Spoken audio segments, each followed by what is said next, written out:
half a second a lap quicker than Patrick Tambay, who really is your rival for the championship, along with Arnoux and Prost. Obviously went very well. Strangers in the night. La, da, da, da. Now there's no truth in the rumor that they're going to give Nelson a... Eu sei que se você é um fã raiz de Fórmula 1, você já deve ter ouvido falar da primeira volta de Donington Park feito pelo também gênio brasileiro Ayrton Senna. Mas você já ouviu falar da magia de Nelson Piquet nas 12 primeiras voltas do GP de Zandvoort de 1980? Não? Pois bem, vamos falar disso e também sobre a breve rivalidade que construiu uma longa amizade entre Nelson e Niki Lauda nos tempos de Brabham e de uma batalha épica de Piquet com Alan Jones, que terminou com um dos pilotos no muro no GP do Canadá. Eu sou o João, este é mais um vídeo aqui no Legião da nossa série sobre o Piquet. Bora pro vídeo.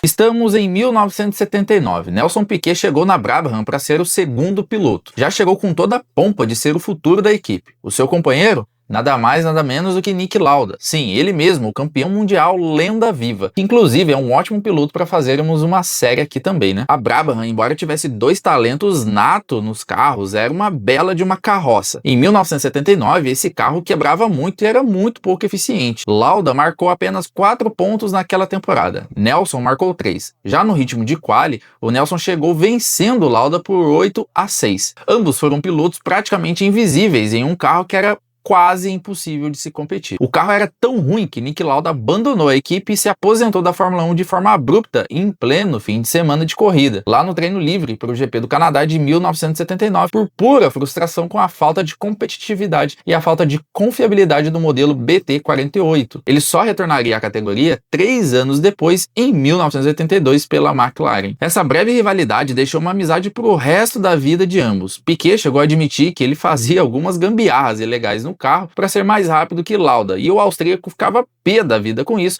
mas eles nunca deixaram de se falar.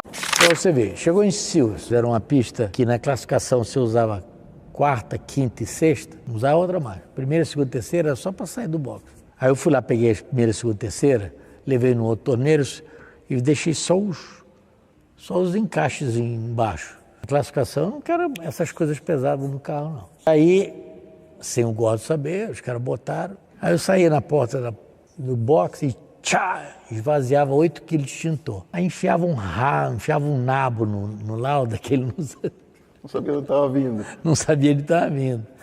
Em setembro de 1979, a Brabham já tinha largado a péssima motorização da Alfa Romeo e passou para os motores Ford. E isso representou um salto em performance da equipe e alçou o brasileiro para um novo patamar para o ano de 1980. No dia 30 de março de 1980, no Grande Prêmio de West dos Estados Unidos em Long Beach, Nelson Piquet conquistou a sua primeira vitória na Fórmula 1. Ele conquistou essa vitória em grande estilo, largando na pole, liderando de ponta a ponta e fazendo a volta mais rápido, vencendo com a autoridade de campeão que ele viria a ser. Ali ele provou que era capaz de levar a equipe Brabham a uma disputa ferrenha pelo título de pilotos daquele ano. Mas a verdadeira obra de arte de Piquet em 1980 não é em Long Beach, mas sim no GP dos Países Baixos. 31 de agosto de 1980, Grande Prêmio da Holanda em Zandvoort, 11ª corrida da temporada. Alan Jones, o campeão do ano anterior, era o líder do campeonato com 47 pontos. Nelson Piquet, àquela altura, já estava em segundo com 36 pontos. A diferença é de 11 pontos. A briga pelo título estava então acirrada e os nervos à flor da pele. A primeira fila era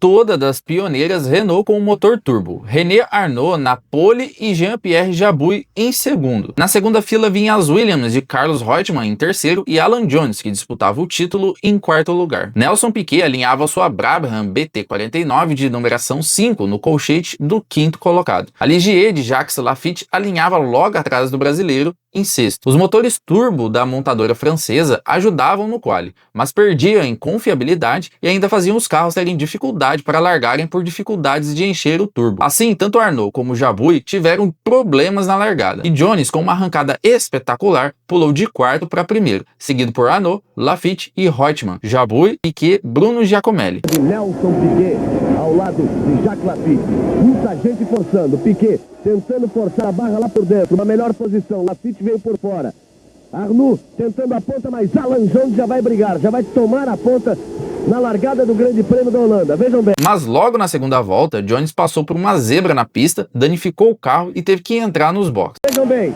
Alan Jones entrando nos boxes, Arnoux primeiro, Laffite o segundo. Jabouille por dentro tentando a terceira, brigando com o Reutemann, pequena briga também, Villeneuve, e agora eu quero ver. Aí ficou feia a coisa. Laffite passou Arnoux e assumiu a liderança. Jabouille superou Reutemann. Villeneuve, com a Ferrari que vinha capenga na temporada, tirou seu carro do traçado ideal para fazer a ultrapassagem surpresa para cima da Renault de Jabouille, em um local onde não era comum de se tomar uma posição. Lance de pura genialidade do canadense. De gênio para gênio, na terceira volta, Nelson fez uma linda manobra sobre Reutemann para voltar ao quinto lugar que ele havia perdido logo na largada. Na sexta volta, Nelson passou Jabouille. 3 curvas depois, ultrapassou Villeneuve em sua Ferrari manca.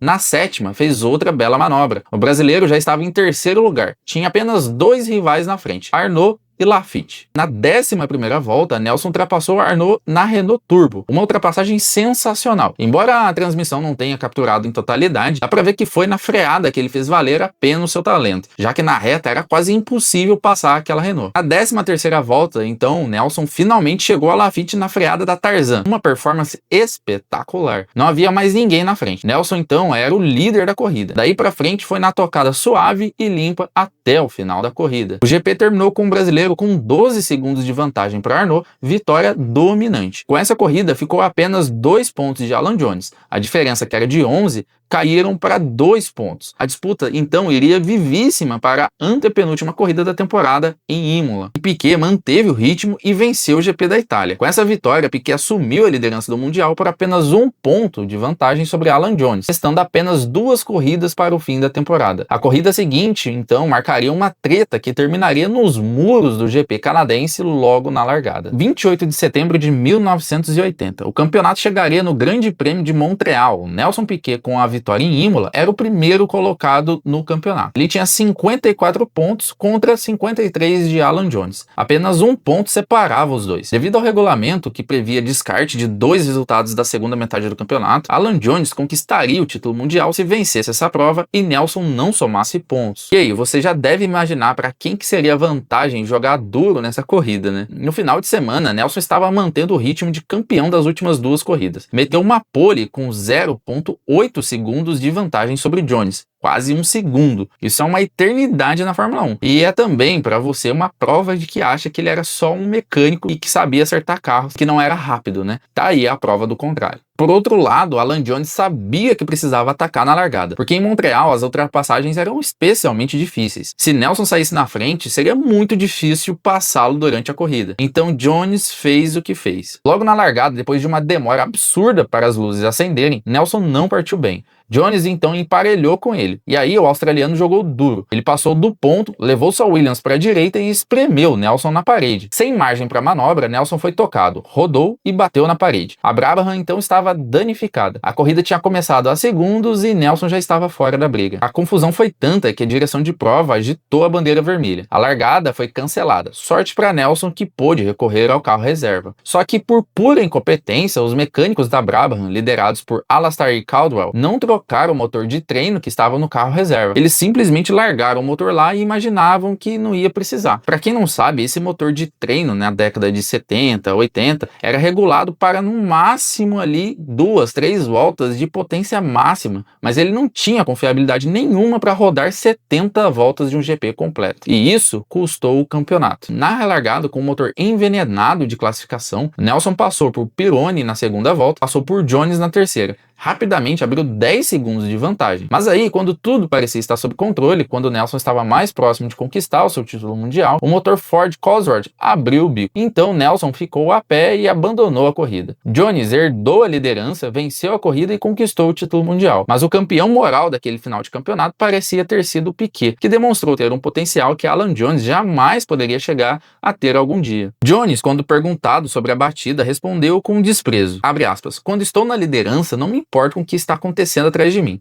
A Fórmula 1 naquela época era briga de cachorro grande, né, rapaziada? Depois de toda essa briga pelo título, logo em seu segundo ano de Fórmula 1 e o primeiro em uma equipe capaz de vencer corridas, ficou claro quem era o melhor. O melhor definitivamente não era o piloto que havia vencido o campeonato. Estava claro que aquele jovem talentoso vindo do Brasil certamente teria seu nome marcado na categoria se nada grave impedisse o seu caminho. Curiosamente, acredito que esse campeonato de 80 lembra um pouco da sensação que tivemos em 2025 com o genro do Piquet, o Max Verstappen, sendo superior aos dois pilotos da McLaren, saindo como um campeão moral do ano, mesmo sendo vice-campeão na prática. Norris venceu aquela disputa, mas todo mundo sabe quem é o melhor. Eu sei, você sabe, o Max sabe e até mesmo o Norris, com a equipe da McLaren inteira, deve saber. Então é isso, em apenas 2 anos, Nelson saiu de um garoto desconhecido com 3 pontos para um piloto que estava competindo pelo campeonato mundial com 54 pontos. Na Fórmula 1, você precisa estar no lugar certo e na hora certa para vencer. Nenhum piloto jamais venceria numa carroça. Nelson, ao contrário de Niki Lauda, que abandonou a equipe, teve paciência e teve sua recompensa quando a Brabham mudou para os motores Ford no final do ano de 1979, o que permitiu demonstrar o seu talento para o mundo todo no ano seguinte. E uma coisa que me incomoda um pouco hoje em dia é que todo mundo que surge na Fórmula 1 é um prodígio. Parece que atualmente não se aguenta ver um piloto novo indo bem e já querem o chamar de prodígio. Para ser um prodígio, você precisa amassar muito barro, inclusive dentro da Fórmula 1. Piquet sobressaía na base, mas quando chegou na Fórmula 1 foi lá e já bateu em Niki Lauda em quali logo no primeiro ano, e quando teve a primeira disputa de título, foi lá e fez acontecer e perdeu por detalhe. Além de ser excepcional, você também precisa estar no lugar certo e na hora certa.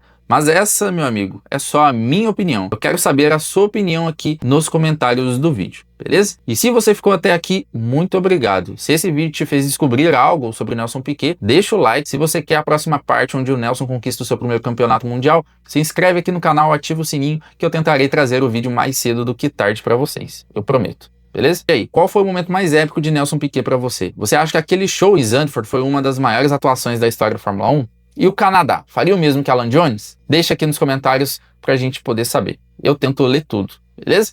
Eu sou o João, este foi mais um vídeo aqui no Legião. Até o próximo vídeo. Tchau.